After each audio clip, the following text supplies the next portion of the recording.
Open ക്യാൻവാസും സജ്ജീകരിച്ചിരിക്കുന്നത്. അപ്പം ലഹരി വിരുദ്ധ സന്ദേശം നൽകുന്നതിനായി ആദരണീയനായ excise assistant inspector Shri Sunil അവരുടെ ആദരപൂർവ്വം ക്ഷണിക്കുന്നു. പ്രസിഡന്റ് പ്രൊഫസർ പാർവതി ചന്ദ്രൻ, യോഗത്തിന് സ്വാഗതം ആശംസിച്ച കരിയുടെ സെക്രട്ടറി KS അവർ, യോഗം ഉദ്ഘാടനം ചെയ്ത ആരാധ്യയായ നമ്മുടെ ചെയർപേഴ്സൺ ശ്രീത രാജേഷ്, അതുപോലെ തന്നെ നമ്മുടെ ഇന്നത്തെ ഈ കലാ കൂട്ടായ്മയുടെ ചിത്രരചന ഉദ്ഘാടനം ചെയ്ത ഫാദർ റോയി തോട്ടം, ശ്രീമതി ലേഖ ശ്രീകുമാർ കടന്നു വരുന്നു. കേട്ടുകേൾവി പോലും ഇല്ലാത്ത, നിങ്ങൾ പോലും കേൾക്കാത്ത പോലും പുതിയ പുതിയ ലഹരികൾ ഓരോ ദിവസവും കടന്നു വന്നുകൊണ്ടിരിക്കുക. അപ്പം അതിനനുസരിച്ച് നമ്മുടെ കുട്ടികളും മാറിക്കൊണ്ടിരിക്കും.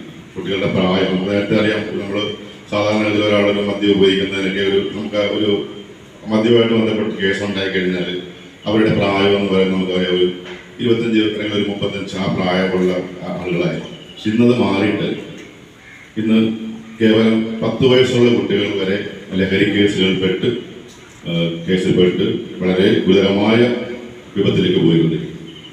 ഞാൻ ഇന്ന് നിയമപരമായിട്ട് പോകും. അപ്പം ആദ്യം അവർക്ക് നമ്മൾ ചാൻസ് കൊടുക്കപ്പെടും, കുട്ടികളല്ല, കാരണം അവർ തിരിച്ചു കൊണ്ടുവരാൻ വേണ്ടിയിട്ട് നമ്മൾ എപ്പോഴും ചാൻസ് കൊടുക്കും. അപ്പം അങ്ങനെ വന്ന് നിൽക്കുക, 3 സർട്ടിഫിക്കറ്റ് ഒക്കെ മേടിച്ചിട്ട് വന്ന് നിൽക്കുക. അപ്പോൾ അമ്മയോ അച്ഛനൊക്കെ പെൺകുട്ടികളുടെ പോക്കറ്റോ അല്ലെങ്കിൽ പരിശോധിക്കുമ്പോൾ നോക്കുമ്പോൾ ചെറിയ പഞ്ചസാര തരി പോലെ കണ്ടാൽ നമ്മളെന്താ പറയുക, സ്വാഭാവികമായിട്ട് പഞ്ചസാര അല്ലെങ്കിൽ ഉപ്പിൻ്റെ വല്ല പരലൊക്കെ ആയിരിക്കാം. പക്ഷേ ഏറ്റവും ഇന്ന് കിട്ടാവുന്നതിൽ ഏറ്റവും മാരകമായ ഒരു ലഹരിയാണ് MDMA എന്ന് പറയും. നമുക്ക് മനസ്സിലാവും, അവർക്കൂടെ മനസ്സിലാവും. പകരം പഞ്ചസാര തരി അല്ലെങ്കിൽ നമ്മുടെ കൽക്കണ്ടം പൊടിച്ചാൽ എങ്ങനെ ഇരിക്കും അതുപോലെ ഇരിക്കും, 2 തുള്ളി. അതായത് ഒരു പഞ്ചസാര തരിയുടെ പകുതി മതി അവന് ഒരു ദിവസത്തേക്ക് ലഹരിയിൽ ആറാടാനായിട്ട്.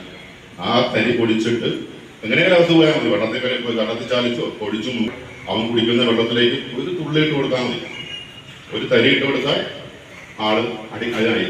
അതായത് 1 or 2 ചിലപ്പോൾ മാക്സിമം പോയ 3 ഉപയോഗത്തിലൂടെ വരെ അഡിക്ഷനിലേക്ക് പോകാൻ സാധ്യതയുള്ള രീതിയിലുള്ള മാരകമായ ലഹരി മരുന്നുകളാണ് ഇന്ന് നമ്മുടെ വിപണിയിൽ ഇറങ്ങുന്നത്. വിപണി എന്ന് പറഞ്ഞു കഴിഞ്ഞാൽ രഹസ്യമായി എല്ലാം ഒറ്റപ്പെട്ട രീതിയിൽ, അതായത് അവന്റെ പഠിത്തം, അവന്റെ കാര്യം, സ്കൂളിൽ ചെല്ലുന്നു, അവന്റെ കാര്യം നോക്കുന്നു, തിരിച്ച് വീട്ടിൽ വരുന്നു, മുറിയിൽ കയറുന്നു. അതായത് സ്വന്തം കാര്യം മാത്രം നോക്കുന്ന രീതിയിലേക്ക് കുട്ടികളും മറ്റുള്ളവരുടെ യാതൊരു ബാധ്യതകളും ഇല്ലാതെ, യാതൊരു സാമൂഹ്യ പ്രതിരോധം ഇല്ലാതെ, യാതൊരു കളിക്കൂട്ടങ്ങളിലും പെടാതെ.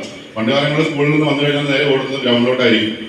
സ്വാഭാവികമായിട്ടും കളിക്കാൻ പോകും, കുട്ടികളായിട്ട് കളിക്കാൻ പോകും. അവിടെ കളിച്ച് പരസ്പരം തമ്മിൽ അടിച്ചും ചിരിച്ചും കൊണ്ടും കൊടുത്തൊക്കെ തന്നെ വരുന്നത്. അതുകൊണ്ട് തന്നെ കുട്ടികളുടെ മനസ്സിലെന്താ, അവർക്കൊരു വിൽ പവർ ഉണ്ടാവും. സ്വാഭാവികമായിട്ട് ഒരു ചെറിയൊരു പ്രശ്നങ്ങൾ ഉണ്ടായാൽ പോലും അതിനോട് നോ പറയാനും അല്ലെങ്കിൽ അതിനോട് അത് വേണ്ട എന്ന് പറയാനുള്ള ഒരു വിൽ പവർ പരസ്പരം അവർ ചെറു പ്രായത്തിലെ ഉണ്ടാക്കിയെടുക്കുന്നുണ്ടായിരുന്നു. പക്ഷെ ഇന്ന് അങ്ങനെയല്ല. ഇന്ന് കുട്ടികൾ ഈ ഒറ്റപ്പെട്ട് വളർന്നുകൊണ്ട് തന്നെ ചില കാര്യങ്ങളോട് നോ പറയാനായിട്ട് കുട്ടികൾക്ക് അറിയില്ല.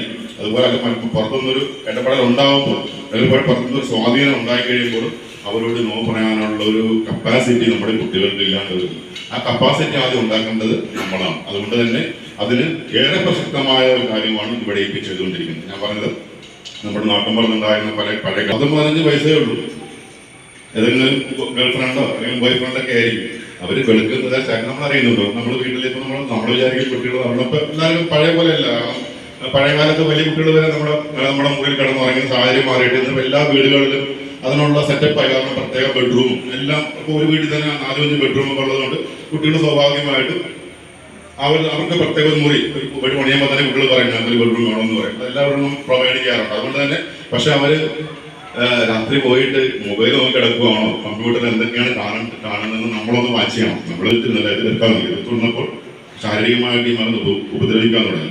ലാസ്റ്റ് അവൻ ചെയ്തത് അവനൊക്കെ തള്ളേനെ വലിച്ചടിച്ച ഗ്യാസിന്റെ മുമ്പിൽ കൊണ്ട് കത്തിക്കാനായിട്ട് പോയി. അപ്പൊ അത്ര സങ്കടം വന്നപ്പോഴാണ് അമ്മ വിളിച്ചിട്ട് നമ്മുടെ വൈകിട്ട് തന്നെയുള്ള ഒരു ചേച്ചിയെ വിളിച്ച് പറഞ്ഞിട്ട് അവർ ഞങ്ങളൊക്കെ ബന്ധപ്പെട്ടു. സ്കോഡിൽ നിന്ന് വന്നു, പയ്യനെ പിടിച്ചു. സ്വാഭാവികമായിട്ടും എൻ്റെ മകൻ ഒരു ഡ്രഗിന് അടിമയാണ്, അല്ലെങ്കിൽ കഞ്ചാവ് വലിക്കുന്നുണ്ടെന്ന് തോന്നിക്കഴിഞ്ഞാൽ നമ്മൾ ഒതുക്കി വെക്കും. കാരണം പുറത്തിറങ്ങി കഴിഞ്ഞാൽ അവന്റെ ഭാവി ഫ്യൂച്ചർ പോയില്ലേ. ഇനിയിപ്പോൾ ഒരു എക്സൈസ് ഓഫീസിലോ അല്ലെങ്കിൽ പോലീസ് സ്റ്റേഷനിലോ പരാതിപ്പെട്ട അവരും പിടിച്ചുകൊണ്ട് പോയി കഴിഞ്ഞാൽ പിന്നെ ലോകം മൊത്തം അറിയും, നാട്ടുകാർ മൊത്തം അറിയും. എൻ്റെ ഫ്യൂച്ചർ പോകില്ലെന്ന് വിചാരിച്ചിട്ട് പലപ്പോഴും വീടുകളിൽ ഇത്തരം കാര്യങ്ങൾ ഒതുക്കി വെച്ചിട്ട് അവസാനം ഒരു ബോംബ് പൊട്ടുന്ന പോലെ ഒറ്റപ്പെട്ടായിരിക്കും. അപ്പോൾ ലോകം മൊത്തം അറിയും. നമുക്ക് സൂചി കൊണ്ടെടുക്കാം എല്ലാം വാങ്ങിക്കൊടുത്തിട്ട് എന്തുകൊണ്ടാണ് എൻ്റെ കുട്ടി ഇങ്ങനെ പോയെന്ന് വിചാരിക്കേണ്ടത്. പല വീടുകളിലും ചെല്ലുമ്പോൾ അവിടെ ഒരു നല്ല ശക്തമായ അവരുടെ വീട്ടിലൊരു ബോണ്ട് ഇല്ലാത്ത വീടുകളായിരിക്കും പലപ്പോഴും. അതായത് അച്ഛനും അമ്മയും അല്ലെങ്കിൽ മറ്റുള്ള സഹോദരങ്ങളൊക്കെ തമ്മിലും യാതൊരുവിധ ഇഴയടുപ്പോ ഇല്ലാത്തൊരു ജീവിതമായിരിക്കും. അവിടെ ഈ പറഞ്ഞ പോലെ തോന്നിയാസം അച്ഛൻ്റെ വഴിക്ക് പോകുന്നു, അമ്മ വേറൊരു വഴിക്ക് പോകുന്നു, മറ്റുള്ള ചേട്ടന്മാർ വേറെ വഴിക്ക് പോകുന്നു, ഇവൻ വേറൊരു വഴിക്ക് പോകും. സ്വാഭാവികമായിട്ടും നമുക്കെടുക്കുമ്പോൾ മിക്ക വീടുകളിലും കാണാം, ഒന്നെങ്കിൽ അച്ഛൻ ഇല്ലാത്ത വീടുകൾ, അച്ഛൻ മരിച്ചു പോയിട്ടുണ്ടാകാം, അല്ലെങ്കിൽ ഉപേക്ഷിച്ച് പോയിട്ടുണ്ടാകാം, അല്ലെങ്കിൽ അച്ഛൻ പിണങ്ങിയിരിക്കുന്നതാകാം, അല്ലെങ്കിൽ അച്ഛൻ ഗൾഫിൽ പോയിട്ടുള്ളതാകാം, അല്ലെങ്കിൽ അമ്മ ഗൾഫിൽ പോയിട്ടുള്ളതാകാം. ഇങ്ങനെയുള്ള വീടുകളിൽ എന്ന് പറയുന്ന കുട്ടികൾ വളരെയേറെ ശ്രദ്ധിക്കണം. കാരണം അവർക്ക് വീടുകളിൽ ഒരുപാട് സ്വാതന്ത്ര്യം കിട്ടുന്നുണ്ട്. അപ്പോൾ ആ രീതിയിൽ നമ്മൾ കെയർ ചെയ്യണം. കാരണം അവർക്ക് സ്വാഭാവികമായിട്ട് ഞങ്ങൾ ചെന്നപ്പോൾ വീട് പെട്ടെന്ന് ഇന്ന വീടാണെന്ന് ഐഡന്റിഫൈ ചെയ്തില്ല, ഇന്ന സ്ഥലത്തുനിന്ന് കുറച്ച് അങ്ങോട്ട് പോകുമ്പോൾ ഒരു വീടാണെന്ന് മാത്രമേ പറഞ്ഞുള്ളൂ. അപ്പം ഞങ്ങൾ അതുവഴി ബൈക്കിൽ പെടാൻ സ്ഥലം കിട്ടും. ഡോർ വലിച്ചടച്ചപ്പോൾ പെട്ടെന്ന് നമുക്ക് മനസ്സിലായി, ഞങ്ങളെ കണ്ടുകൊണ്ട് അവരടച്ച് ഞങ്ങൾ മനസ്സിലായി. ഞങ്ങൾ ആ വീടിന് ചുറ്റും നടന്നിട്ട് തുറക്കുന്നില്ല.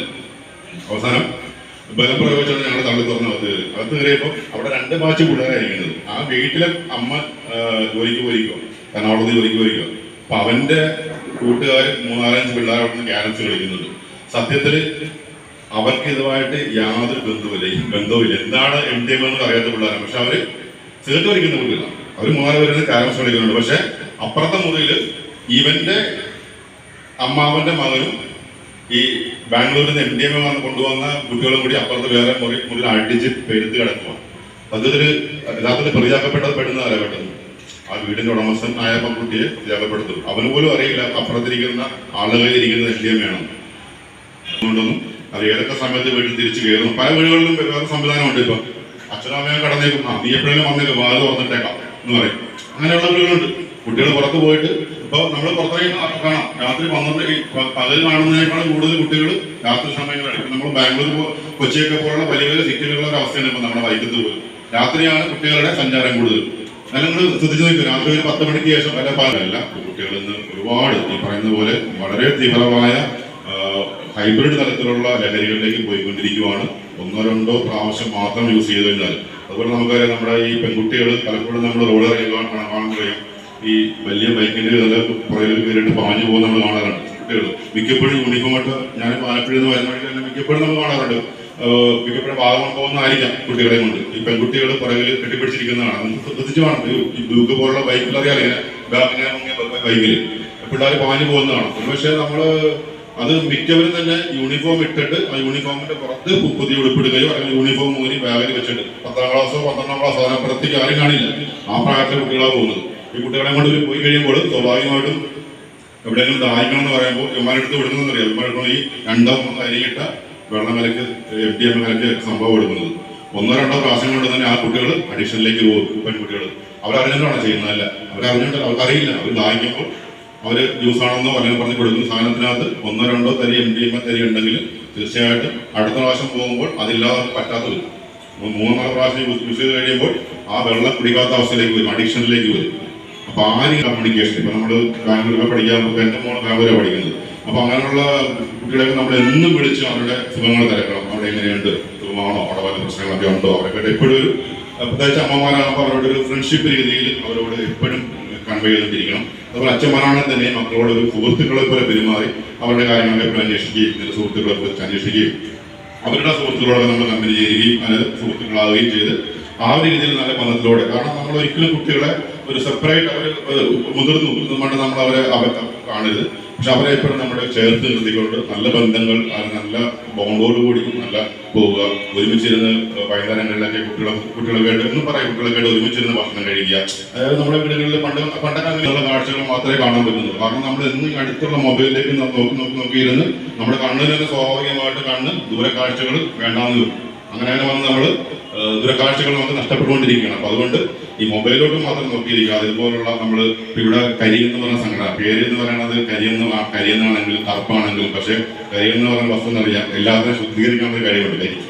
അതുപോലെ സമൂഹത്തിലെ പല അശുദ്ധതകളെയും ശുദ്ധീകരിക്കാനുള്ള ആഗ്രഹത്തോടെ വളരെ ഓജസ്സോടെ കരി മുന്നോട്ട് പോകട്ടെ എന്ന് ഈ അവസരത്തിൽ ആശംസിക്കുകയാണ്.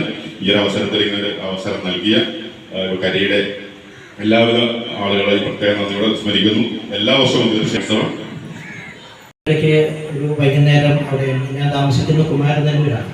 അപ്പം നടക്കാൻ ഇറങ്ങിയപ്പോൾ എൻ്റെ ഒരു സുഹൃത്ത് ലഹരി എന്നാൽ ഹരിയിൽ ലയിക്കുന്നതാണ്, ഈശ്വരനിൽ ലയിക്കുന്നതാണ്. ലഹരി, ഹരിയിൽ ലയിക്കുന്നതാണ് യഥാർത്ഥത്തിലുള്ള ലഹരി. ഈശ്വരനിൽ ലയിക്കുന്നതാണ് യഥാർത്ഥത്തിലുള്ള ലഹരി എന്നുള്ളത്. ഈശ്വരൻ എന്ന് നമ്മൾ പറയുമ്പോൾ മതങ്ങളുടെ അനുഷ്ഠാനങ്ങൾക്ക് ഉള്ളിൽ നിൽക്കുന്ന ഒരു മൂർത്തി ഈശ്വരഭാവമല്ല, അതിനപ്പുറമായിട്ടുള്ള ഒരു മിസ്റ്റിക്കലായിട്ടുള്ള ഒരു തലവും അതിനുണ്ട്. ഇപ്പം മീരാഭായി ഒരു ലഹരി ഉണ്ടായിരുന്ന ഒരു വ്യക്തിയാണ്. ഭക്തി ഒരു ലഹരിയായി, സംഗീതം ഒരു ലഹരിയായിട്ട്, കൃഷ്ണനോടുള്ള ഭക്തി ലഹരിയായിട്ടൊരു അതീന്ദ്രിയമായിട്ടൊരു തലത്തിലേക്ക് എത്തിച്ചേർന്നൊരു വ്യക്തിയാണ് മീര.